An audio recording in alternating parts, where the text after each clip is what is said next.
지난 주일에 우리는 존 암스트롱 목사의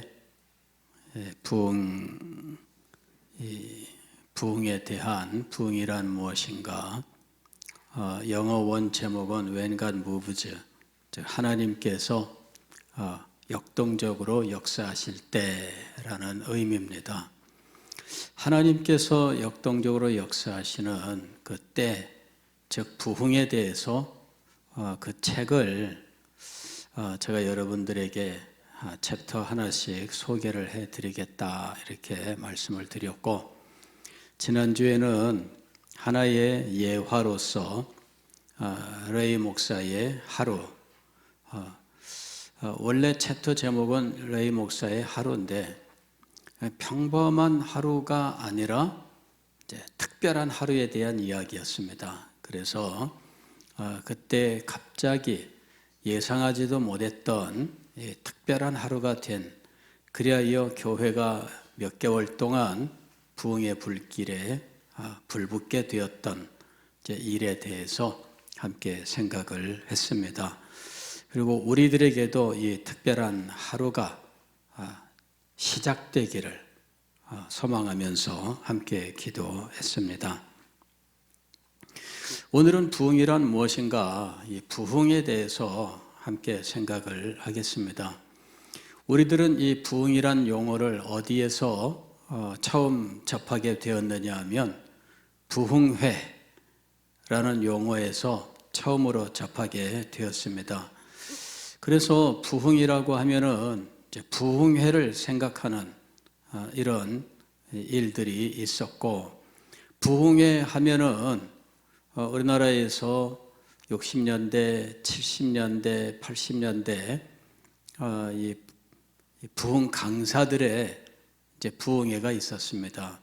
이분들은 이제 전통적인 부흥회는 좀 사경회란 용어로 많이 쓰이기도 했습니다. 그리고 이제 우리 교단은 사경회라고 하는 용어를 지금까지 고집스럽게 사용하고 있습니다. 때로는 부흥사경에 이렇게 붙여서 부흥이라는 말을 사용했는데, 주로 부흥이란 용어는 성령의 역사와 관계되어 있었어요. 그래서 이제 부흥사경에 혹은 부흥회 할 때에 성령 받아라 하는 일들이 많이 있었고, 그리고 이제 이 열정적인 찬양과 기도와 이제 이런 것들이 이제 부흥회의 어떤 모습이 되었던 겁니다.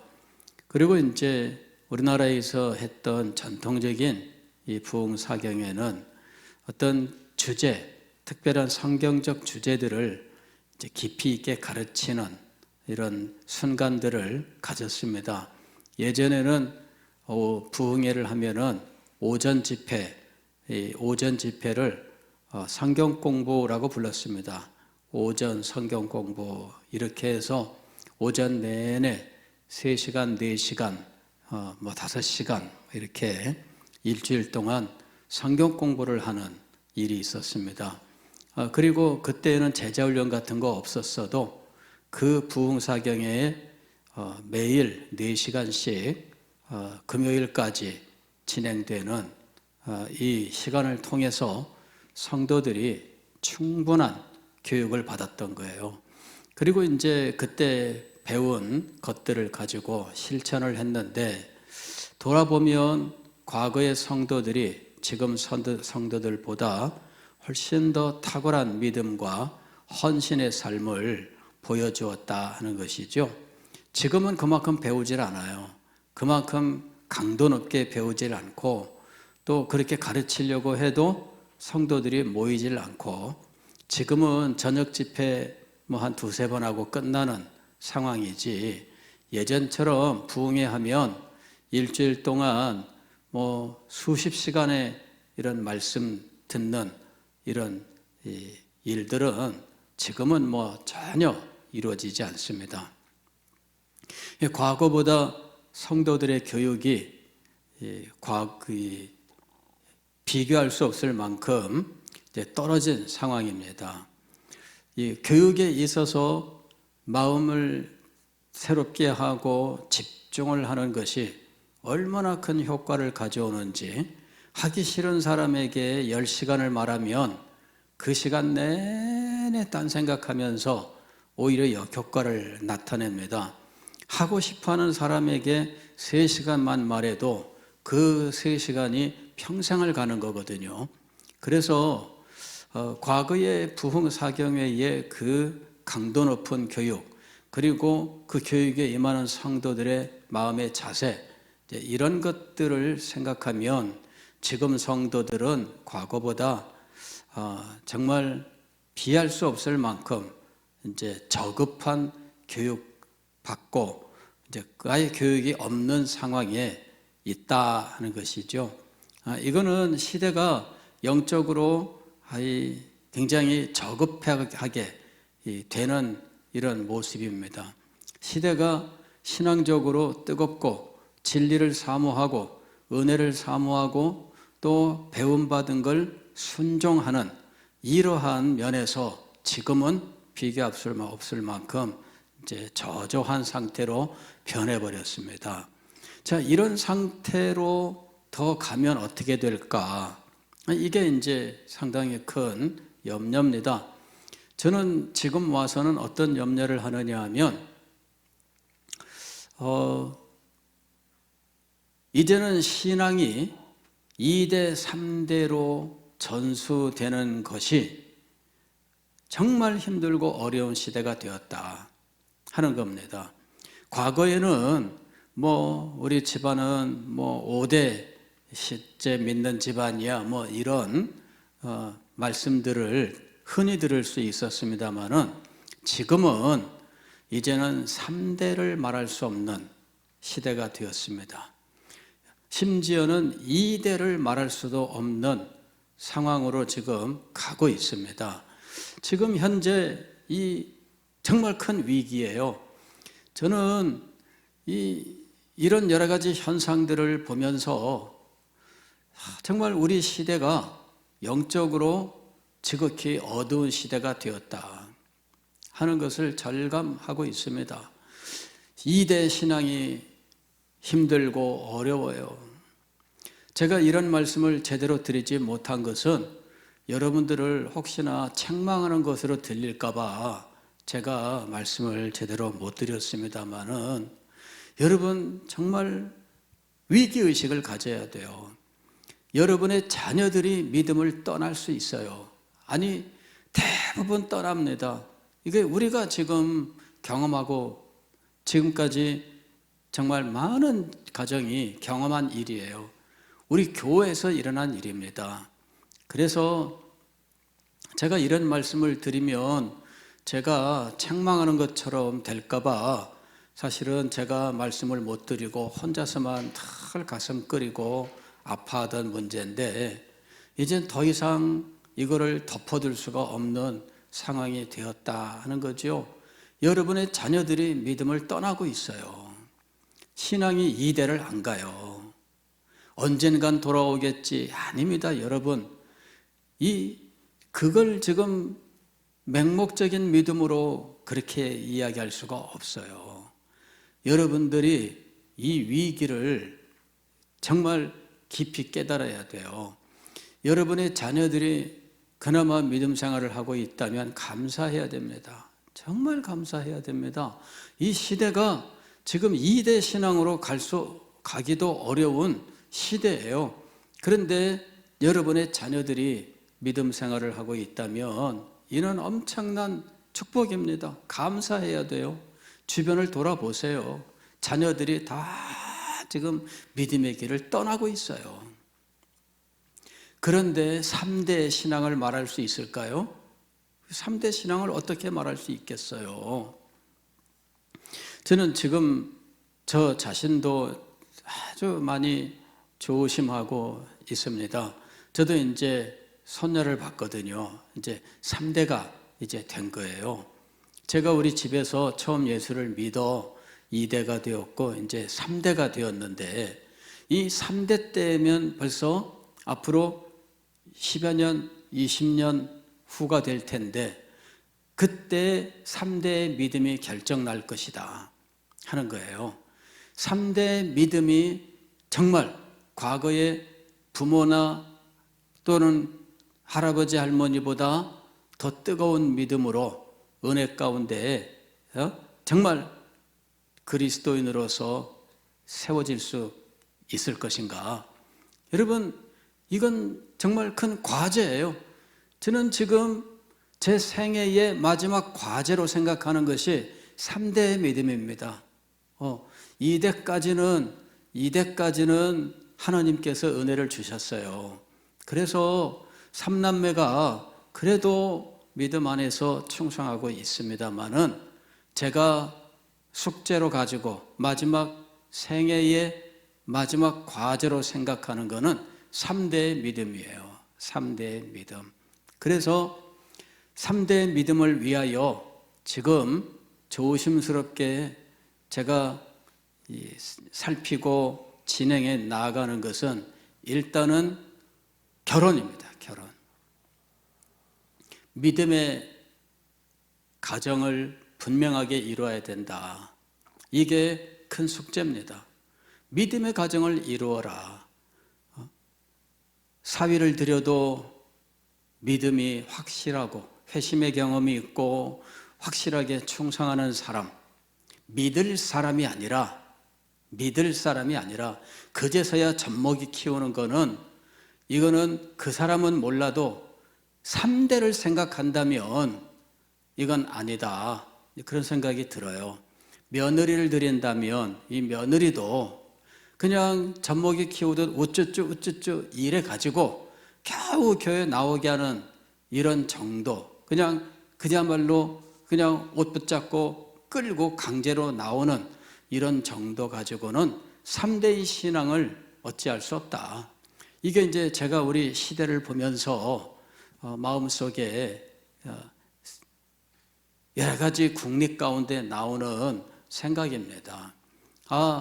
사위를 제대로 맞아야 되고 며느리를 제대로 맞아야 되지 그냥 우쭈쭈 이렇게 해가지고는 3대 신앙 어림도 없다. 그래서 제가 생애의 마지막 과제로 생각하는 것은 3대 신앙이에요.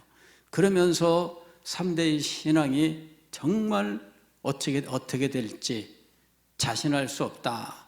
이 시대는 정말 너무나 어두운 시대일 수밖에 없고 세상뿐만 아니라 교회가 그런 상황이고 교회에 이 믿음 생활하던 성도들이 말년에 자녀들이 믿음 떠나는 것을 무기력하게 볼 수밖에 없는 이러한 상황에 지금 있다는 거예요. 그래서 여러분 이것을 어떻게 해결할 수 있을까? 부모가 나이가 들면은 자녀들에게 말발이 안 섭니다. 부모가 아무리 말해도 안 통해요. 더군다나 같이 사는 것도 아니고 밖에 나가 따로 살고 있으면 더더군다나 통하지 않아요.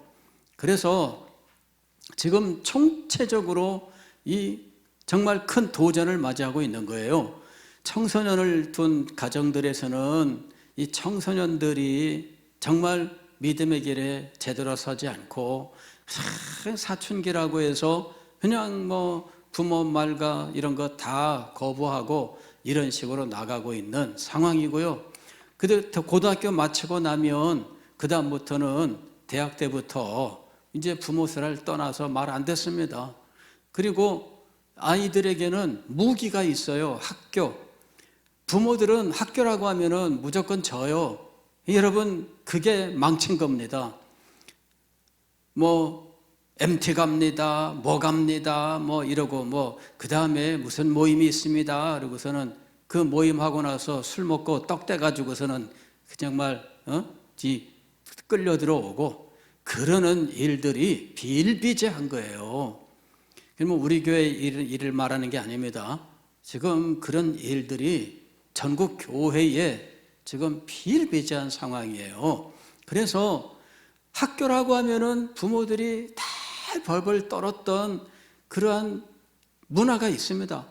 고등학교 때 학교 그러면은 벌벌벌 떨고 대학 못 갈까? 대학 안 가도 괜찮다고 제가 말씀드렸는데 안 믿어요, 부모들이. 안 그렇다니까는. 안 믿어요, 정말. 그래서 제가 답답해하는 것이 그 얘기입니다.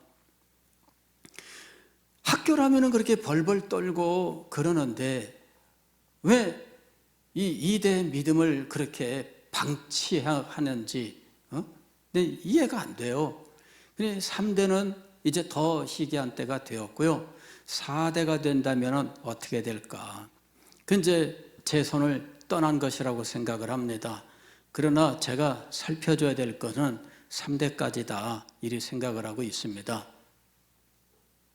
그러면 어떻게 해야 될까? 이제 우리는 이 모든 것들을 결정론적으로 이제 우리는 어떻게 할 도리가 없구나. 부모 말도 안 통하는데 어떻게 할까? 자, 그렇게 하고 우리는 무기력한 가운데 있어야 할 것인가? 그렇지 않습니다. 우리가 지금 붙잡고 기도하는 문제가 무엇이냐면 부흥이에요, 부흥. 부흥이라고 하는 것은 리바이벌인데 이 리라고 하는 것은 다시라는 말입니다. 다시 반복되는 거예요. 그 다음에 바이블 할 때 바이블이라고 하는 것은 생명의 현상을 말합니다. 생명 현상.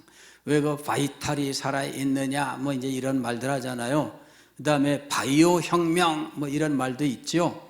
그게 모두 다 무엇이냐면 생명 현상을 말하는 거예요. 즉 리바이블이라고 하는 것은 생명의 현상이 다시 일어나는 걸 말하는 겁니다. 이게 용어가 가지고 있는 뜻인데 이건 무엇을 가리키기 위하여 이런 생명이 다시 살아나는 역동하는 이런 용어를 사용하고 있느냐 하면 이것이 바로 영적 생명을 의미하는 용어가 된 겁니다. 그래서 하나님께서 이 영혼이 깊은 잠에 빠져 있거나 아니면은 영혼이 마치 식물인간처럼 죽음의 길을 가고 있는 이런 상황에 아무런 힘도 쓰지 못하는 이런 영혼에 하나님께서 다시금 영적 생명을 새롭게 하시는 일, 이것이 바로 리바이벌이다 하는 것입니다. 하나님께서 베푸시는 생명 현상이에요. 영적 생명 현상. 다시 생명이 약동하게 하는 겁니다. 이게 리바이벌이에요. 이게 리바이벌. 우리는 어쩔 수가 없습니다. 우리는 이미 일어난 현상 가운데 있습니다. 그러나 이런 현상을 보고 안타까워하고 애통하는 마음은 있습니다. 그때 우리는 어떻게 해야 할 것인가? 하나님 앞에 기도해야 됩니다. 그리고 하나님께서 자기 백성에게 베푸시는 생명의 은혜, 이것을 간구해야 합니다. 하나님께서 생명의 은혜를 베푸시면 다시 일어날 수 있습니다. 깊은 잠에 빠진 사람이 있죠. 저도 그런 일 경험했습니다만은 잠에 빠지면은 왜 그 몸에 그런 그 막 괴로워가지고 그러지만 몸은 움직이지 못하는 이런 현상이 있잖아요. 가위 눌린다 보통 그러는 현상들. 가위 눌리면 어때요? 괴로워요. 고통스러워요. 깨고 싶은데 깨지는 않고 몸을 움직이고 싶은데 움직이지 않는 거죠. 제가 이 가위 눌리는 이런 비슷한 경험들을 종종 했었는데 그때는 의식은 깨어 있는데 일어날 수는 없는 거예요. 몸을 움직이지 못하는. 그러니까 몸과 의식이 서로 따로 놀고 있는 상황이에요. 그럴 때 정말 힘들어요. 막 고통스러워. 이게 움직여야 되는데 움직이지 못할 때. 그때 제가 개발해낸 저만의 방법은 의식을 한 점에 모으는데 엄지 발가락에다 모았어요. 오른쪽 엄지 발가락에다만 의식을 집중해요. 이래가지고 오른쪽 엄지 발가락을 움직이는 거, 거기에다만 힘을 썼어요. 몸을 움직이는 게 아니에요. 오른쪽 엄지 발가락만 움직여요. 거기만 미세하게 움직이면 몸을 뒤틀 수가 있어요. 몸을 뒤채면은 그 다음에 깨어나거든요. 그런 그 경험들을 많이 하면서 노력을 해서 발가락을 움직이고 몸을 뒤채고 일어나고 하는 경험들을 자주 했었어요. 근데 여러분, 이게 우리가 지금 영적으로 그런 상황에 처해 있는 겁니다. 그런 상황에 처해 있으면 일어날 수 없어요. 너무너무 고통스러운데 아무런 동작을 취할 수 없는 그런 상황입니다. 얼마나 힘들고 어려울까요? 부흥이란 무엇이냐면 그런 깊은, 몸은 잠들었는데 영적으로는 이 상황을 고통스럽게 인식하고 깨어나고자 하는 이러한 상황, 그때에 우리의 몸을 움직여 주시는 일이, 이게 이제 하나님의 은혜로운 역사입니다. 그러면 몸을 뒤채고 일어날 수 있어요. 그러면서 몸이 괴로워서 끙끙 앓던 이런 것들을 벗어버리고 다시금 온몸에 힘이 새롭게 돌아오는 거예요. 자, 이렇게 이 몸은 잠들었는데 의식은 깨어 그 고통스러워하는 것, 이게 오늘날 우리의 모습이에요. 이것조차도 없는 사람들이 있죠. 몸도 죽었고 그 다음에 의식도 꺼져버린 사람들도 많습니다. 그러나 최소한 이 자리에서 말씀을 듣는 여러분들은 그런 상황까지는 아니라고 봅니다. 의식은 하나님의 말씀을 듣고 하나님의 말씀과 그 은혜를 소망하고 하나님께서 역사하시기를 원하는 마음은 있는데, 그러나 몸이 꼼짝하지 않는 이런 상황 가운데 있는 거예요. 언밸런스죠. 서로 안 맞아요. 이때 필요한 것이 무엇일까요? 하나님의 성령이 역사하는 거예요. 이것이 리바이벌입니다. 그런데 이 리바이벌은 한 개인에게 일어난 것을 말하는 것이 아니라 알고 보면은 공동체에 일어난 걸 말하는 거예요. 공동체에 일어난 것. 그게 리바이벌입니다. 우리가 리바이벌을 소망하는 이유는 무엇이냐면, 그리고 목회자로서 제가 리바이벌을 소망하는 이유는 무엇이냐면, 이것이 개인의 은혜 체험에 그치지 않는 것이기 때문입니다. 어느 개인이 은혜 체험을 하는 거 중요하기는 해요. 그러나 목회자로서 저는 어떤 개인의 은혜 체험이 아니라 공동체의 은혜 체험을 간절히 소망하고 위해서 기도하고 있습니다. 더군다나 이 시대와 이 땅에 대하여 하나님 나라의 사명의식을 가지고 있다면 이것이 단지 우리 서대신 교회에만 머물지 않고 이 시대와 이 땅을 향하여 이 하나님의 은혜의 역사가 불붙어 나가듯 온 세상을 불붙여 나가는 이런 놀라운 역사를 소망하는 거죠. 그래서 제가 리바이벌리스트가 된 거예요. 제가 부흥주의자가 되었고, 그래서 부흥을 소망하고 기도하고 진리의 말씀으로써 부흥의 은혜를 하나님께서 베풀어 주시기를 지금까지 노력해 왔던 겁니다. 작은 은혜도 있었고 여러 은혜도 있었지만은, 그러나 제가 부흥이라고 생각했었던 역사는 아직까지 임하지 않았습니다. 주님께서 은혜 주시기를 소망하고 정말 이 수년 내에 주의 일을 부흥케 하옵소서라고 하는 이 간절한 소망과 기도 가운데 있어요. 여러분들 함께 이 부흥을 체험하는 영광스러운 자리에 나아가고 싶지 않습니까? 어느 한 개인의 은혜가 아니라 이 공동체가 은혜를 받고 공동체에 임한 하나님의 은혜가 마치 산불이 번져가듯 확 번져가는 이 놀라운 역사를 체험하고 싶지 않습니까? 저는 우리 서대신 교회에서 사역하면서 하나님의 뜻이 어디에 있는가를 많이 물었습니다. 그래, 우리 교회에서 또 어떤 분들은 그런 얘기를 했었어요. 목사님은 우리 교회 있을 분이 아닌데, 서울에서 이렇고 저렇고 아닙니다. 하나님의 뜻입니다. 뭐 여기에 뭐 맞고 안 맞고가 어디 있어요? 하나님께서 보내시면 그게 바로 뭐 하나님이 행하시는 역사죠. 왜 하나님께서 보내셨을까? 많이 물었습니다. 한때는 부흥의 역사를 이루기 위해서인가? 이곳에서 부흥의 불길을 일으키기 위해서인가? 이런 생각도 해봤었고, 지금이 아니라 다음을 위해 준비하시는 건가? 뭐 이런 생각도 해보고, 참 뭐 생각이 많았지요. 그런데 여러분, 분명한 것은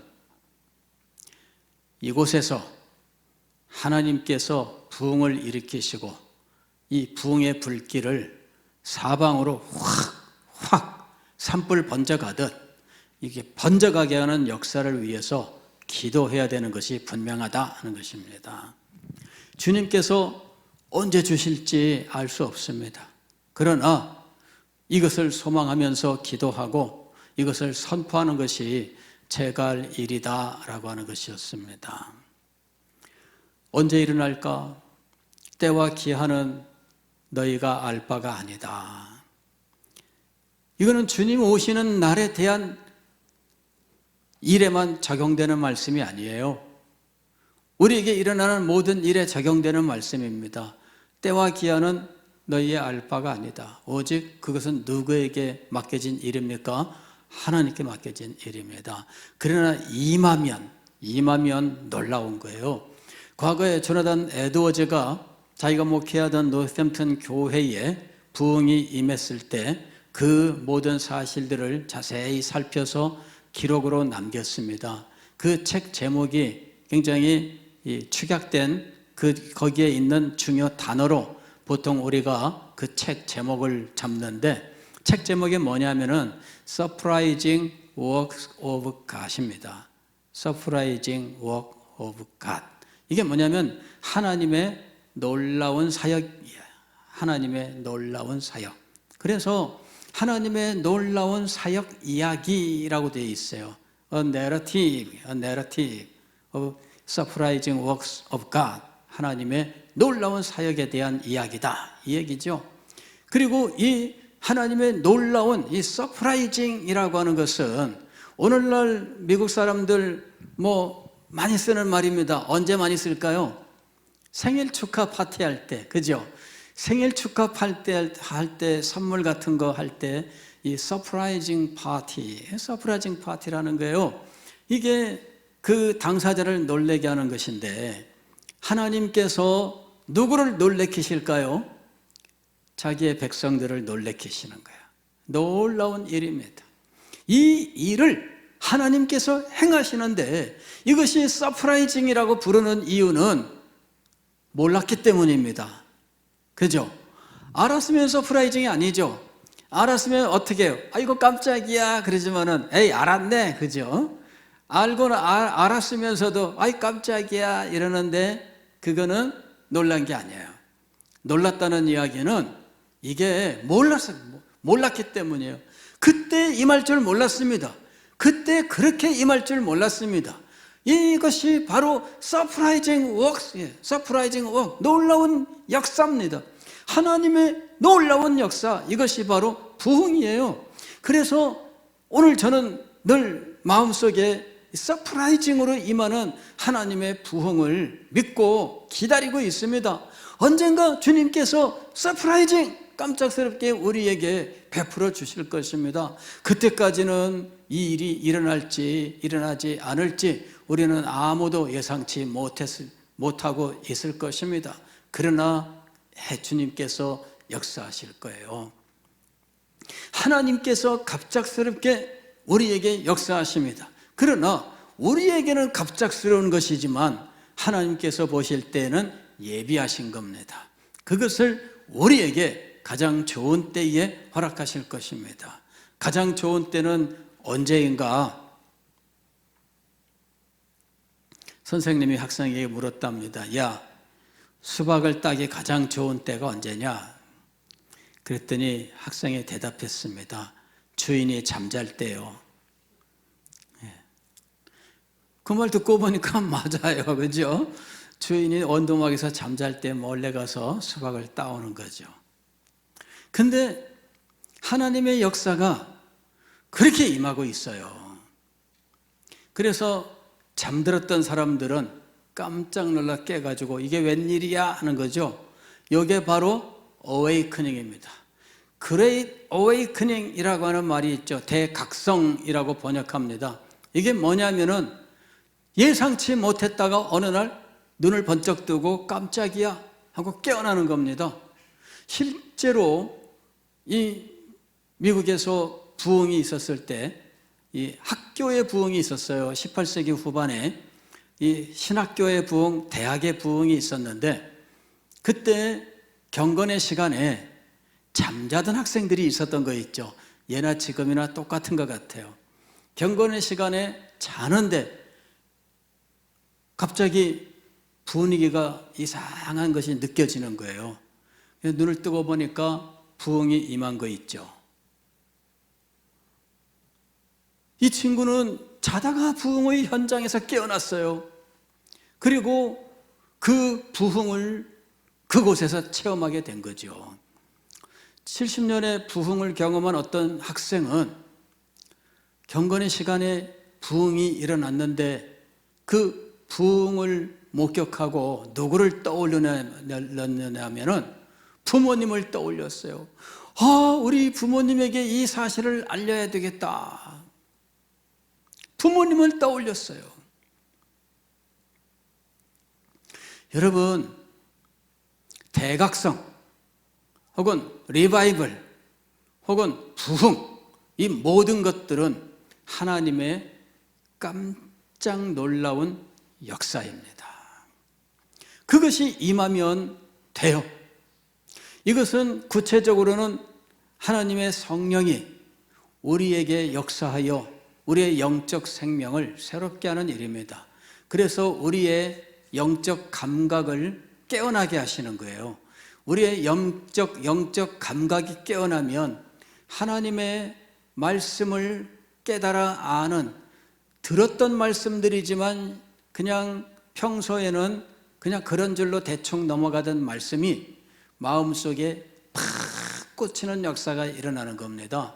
그러면서 진리의 세계가 새롭게 되는 놀라운 체험을 하게 되는 거예요. 그러면서 그 진리를 통하여 하나님의 영광에 대한 감각이 일어나게 되는 것입니다. 그러면서 그가 진리의 하나님을 찬양하며 하나님을 경배하며 그리고 이 하나님에게 미치지 못하는 자기의 죄를, 자신의 허물을 회개하고 그러면서 주님을 기뻐하는 영광스러운 자리에 나가게 되는 것입니다. 이제까지 잠들었던 영혼이 이제는 깨어나서 하나님의 진리에 마음을 두고 헌신하는 새로운 삶의 변화가 일어나게 되는 것입니다. 하나님 아버지의 은혜가 공동체에 임하는 일이 얼마나 중요한지 알아야 됩니다. 그러나 개인이 은혜 받는 것, 이것을 우리가 뭐라 하는 것이 아닙니다. 그러나 부흥의 때에는 개인이 공동체로서 함께 은혜를 받는 자리에 나가는 거예요. 그 일을 우리가 소망하는 겁니다. 우리 교회가 살아나는 길은 어디에 있는가? 어떤 분이 은혜 받는 것 중요해요. 그 일이 일어나기를 소망합니다. 그렇게 되기를 원합니다. 그러나 저는 목회자로서 우리 교회 성도 모두가 이런 은혜의 자리에 나아가기를 원하는 겁니다. 그리고 서대신 교회의 담임 목사로서 이곳에 임했던 하나님의 이 영광스러운 부흥의 불길이 이 땅과 시대를 살리는 놀라운 기점이 되는 은혜로서 우리가 사용되기를 원하고 있는 것입니다. 우리가 이 부흥의 기점이 되게 하여 주옵소서. 공동체의 부흥과 시대와 이 땅 백성들을 위한 부흥이 이곳에서 시작되게 하옵소서. 제가 기도하는 기도 제목이에요. 여러분도 함께 기도할 수 있기를 바랍니다. 그리고 어느 날 서프라이징 워크, 하나님의 놀라운 역사가 우리에게 임할 수 있기를 주의 이름으로 축원합니다.